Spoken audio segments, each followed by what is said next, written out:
عارف يا صاحبي والله العظيم بجد احنا شعب طيب قوي. طيب يعني طيب بزياده، ونستاهل اكتر من اللي احنا فيه ده بشويه يعني. بيقول لك يا سيدي، الحكم على مرتضى منصور بسنه وست شهور.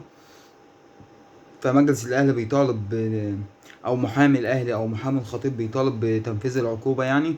وانقل ابو المعاطي قال لك في امر ضبط واحضار طلعوا لمرتضى منصور وخلاص يعني. مسألة وقت بس كلها ويتحبس مرتضى منصور سنة ونص يعتبر كده. سنة وست شهور، سنة ونص. تمام، حلو جدا، جميل جدا. افتكرت انا هنا بقى اول ما سمعت الخبر ده، افتكرت كلام كابتن ابراهيم فايق لو تفتكروا، لما قال عليه ان هو جاع واخره فاضي، ومعروف هو اخره فين واوله فين واخره فين، معروف الكلام ده كله. ومعروف ان يا مرتضى انت كبيرك ايه.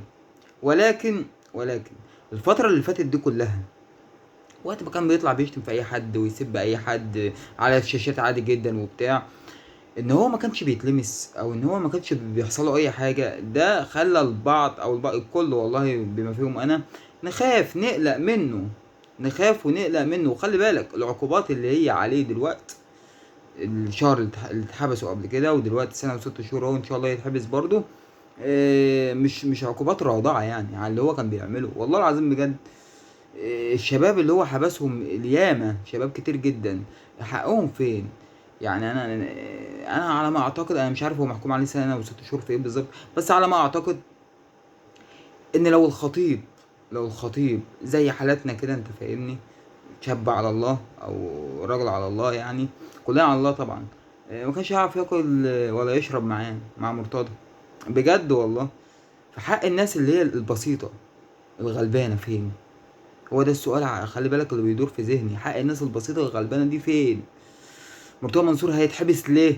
هتلاقيها كلها قواضي مع ناس، انت فاهم؟ ناس ما ينفعش يتمس. ناس ما ينفعش. الخطيب محترم يا احمد، انت والله العظيم محترم على راسي من فوق، وراجل ماشي قانونه مية مية. بس الخطيب لو ما كانش اللي هو ايه، مرتضى منصور اتحبس قبل كده وهيتحبس تاني دلوقتي، كانت هتبقى مشكلة، وكانت هتبقى واضحة للجميع يعني. كانت هتبقى واضحة للجميع ان الراجل ده محمي من حد. انما بقى انا بتكلم على الشباب الجماهير اللي كانوا بيتحبسوا بسبب مرتضى منصور. فين هم؟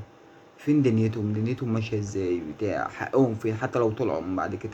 حقهم فين طيب؟ كانوا بيتحبسوا بدون اي سبب، بدون اي سبب، بيتلفق لهم اي حاجه في اي حاجه، هو مرتضى اللي كان بيلفق. فين حقهم؟ فعشان كده بقول لك احنا شعب طيب قوي قوي قوي قوي بزياده والله. على العموم مش شماتة والله، والله ما شماتة يعني، بس هو فعلا يستحق، ويستحق اكتر من كده كمان.